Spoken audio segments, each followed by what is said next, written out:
Hi hello, ഇന്ന് നമുക്ക് നല്ല തലശ്ശേരി സ്പെഷ്യൽ ദം ബിരിയാണീൻ്റെ റെസിപ്പി നോക്കാം. ബീഫ് കൊണ്ടാണ് കേട്ടോ ഇത് ഉണ്ടാക്കുന്നത്. അപ്പോൾ നമുക്ക് നല്ല ടേസ്റ്റി ആയിട്ടുള്ള ബീഫ് ദം ബിരിയാണി ഉണ്ടാക്കി നോക്കാം. ആദ്യം നമുക്ക് മസാലയ്ക്ക് വേണ്ടിയിട്ട് 4 വലിയ സവാള ഇടയ്ക്ക് ചെറുതായിട്ട് കട്ട് ചെയ്ത് വെക്കണം. ഇനി അതുപോലെ തന്നെ 4 തക്കാളി കൂടി കട്ട് ചെയ്ത് വെച്ചിട്ടുണ്ട്. ഇനി ഇഞ്ചിയും വെളുത്തുള്ളിയും പച്ചമുളകും ആവശ്യമുള്ള രീതിയിൽ നമുക്ക് മിക്സിയിൽ നന്നായിട്ട് അരച്ചെടുക്കാം. ഇനി ബീഫും കൂടി ഇവിടെ കഴുകി വൃത്തിയാക്കി വെച്ചിട്ടുണ്ട്. ഇനി നമുക്ക് മസാലയ്ക്ക് വേണ്ടിയിട്ട് കുക്കർ അടുപ്പത്ത് വെക്കാം. അതിലേക്ക് 1 ടേബിൾ സ്പൂൺ നെയ്യും 1 ടേബിൾ സ്പൂൺ വെളിച്ചെണ്ണ കൂടി ഇട്ട് കൊടുക്കുക. ഇനി പട്ട, ഗ്രാമ്പു, ഏലക്ക ഇട്ട് കൊടുത്ത് നമ്മളെ കട്ട് ചെയ്ത് വെച്ച സവാള കൂടി ഇതിലേക്ക് ഇട്ട് കൊടുക്കുക. ഇനി സവാള നമുക്ക് 2 മിനിറ്റ് ഒന്ന് നന്നായിട്ട് തന്നെ മിക്സ് ചെയ്ത് കൊടുക്കുക. ഇനി അതിന് ശേഷം നമ്മൾ അരച്ച് വെച്ച ഇഞ്ചി, വെളുത്തുള്ളി, പച്ചമുളകിൻ്റെ പേസ്റ്റ് ഇതിലേക്ക് ഇട്ട് കൊടുക്കുക. അതും നന്നായിട്ട് മിക്സ് ചെയ്ത് കൊടുത്ത് അതിൻ്റെ ഒരു പച്ചമണം മാറുന്ന വരെ മിക്സ് ചെയ്ത് കൊടുക്കുക. ഇനി ഇതിലേക്ക് നമ്മൾ കട്ട് ചെയ്ത് വെച്ച തക്കാളി കൂടി ഇട്ട് കൊടുക്കുക. ഇനി ഇതിലേക്ക് മസാലപ്പൊടികൾ ഇട്ട് കൊടുക്കുക. ഞാനിവിടെ മഞ്ഞൾപ്പൊടി, മല്ലിപ്പൊടി, ഗരം മസാല, പിന്നെ ആവശ്യത്തിനുള്ള ഉപ്പും കൂടി ഇട്ട് കൊടുക്കുന്നുണ്ട്. എന്നിട്ട് നന്നായിട്ട് ഇതൊന്ന് മിക്സ് ചെയ്ത് കൊടുക്കുക. ഇതിൻ്റെ ഒരു പച്ചമണം മാറിക്കഴിഞ്ഞാൽ നമുക്കിതിലേക്ക് കഴുകി വെച്ച ബീഫും കൂടി ഇട്ട് കൊടുക്കുക. ഇനി ഇതിലേക്ക് നമുക്ക് 1/4 കപ്പ് വെള്ളം കൂടി ഒഴിച്ച് കൊടുത്ത് നന്നായിട്ട് ഒന്ന് മിക്സ് ചെയ്ത് കൊടുക്കുക. ഇനി നന്നായിട്ട് മിക്സ് ചെയ്ത ഈ മസാല നമുക്കിനി അടച്ച് വെച്ചിട്ടൊന്ന് വേവിച്ചെടുക്കണം. നമുക്കിനി ഇത് അടച്ച് വെച്ചിട്ട് 6 വിസിലാവുന്നത് വരെ ഇതൊന്ന് അടച്ച് വെച്ചിട്ട് വേവിച്ചെടുക്കാം.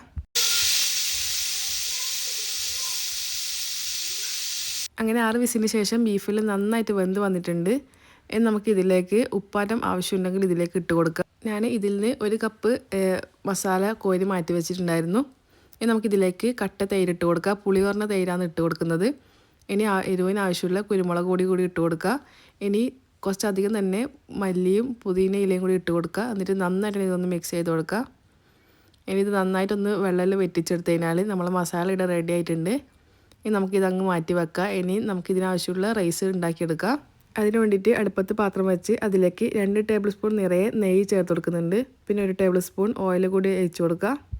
ഇതിലേക്ക് പട്ട, ഗ്രാമ്പു, ഏലക്ക ഇട്ട് കൊടുക്കുക. ഇനി ചെറുതായിട്ട് അരിഞ്ഞ 1/2 ഉള്ളി കൂടി ഇട്ട് കൊടുക്കുക. ഇനി നന്നായിട്ട് ഇത് ചെറിയൊരു കളറിൽ മാറുന്നവരെ ഒന്ന് വഴറ്റിയെടുക്കുക. ഇനി ഇതിലേക്ക് നമുക്ക് ആവശ്യത്തിനുള്ള വെള്ളം കൂടി ഒഴിച്ച് കൊടുക്കുക. ഞാനിവിടെ 1 കപ്പ് അരിക്ക് 1.5 കപ്പ് എന്നുള്ള അളവിലാണ് കേട്ടോ വെള്ളം എടുത്തിട്ടുള്ളത്. ഇനി ഇതിലേക്ക് ആവശ്യത്തിനുള്ള ഉപ്പും കൂടി ഇട്ട് കൊടുത്ത് നന്നായിട്ട് ഇതൊന്ന് തിളപ്പിച്ചെടുക്കുക. തിളച്ച് വന്ന വെള്ളത്തിലേക്ക് നമുക്ക് ഇനി കഴുകി വെച്ച് അരി കൂടി ഇട്ട് കൊടുക്കുക. ഇനി അരിയിലിട്ടതിന് ശേഷം നന്നായിട്ട് തന്നെ ഇതൊന്ന് മിക്സ് ചെയ്ത് കൊടുക്കുക. ഇനി ഇതൊരു 2-3 മിനിറ്റ് നമുക്ക് ഫുൾ ഫ്ലെയിമിൽ തന്നെ ഇതൊന്ന് അടച്ച് വെച്ചിട്ട് വേവിച്ചെടുക്കണം. 3 മിനിറ്റിന് ശേഷം തുറന്നു കഴിഞ്ഞാൽ ഇതിലുള്ള വെള്ളമെല്ലാം ഒന്ന് വെറ്റി വന്നിട്ടുണ്ടാവും. ഇനി ഇത് നന്നായിട്ടൊന്ന് മിക്സ് ചെയ്ത് കൊടുക്കുക. ഇനി ഒരു ലോ ഫ്ലെയിമിൽ ഒരു 10 മിനിറ്റ് വരെ വെച്ച് കഴിഞ്ഞാൽ റൈസ് നന്നായിട്ട് തന്നെ വെന്തിട്ടുണ്ടാവും. അങ്ങനെ റൈസിൽ നന്നായിട്ടൊന്ന് വെന്ത് വന്നിട്ടുണ്ട്.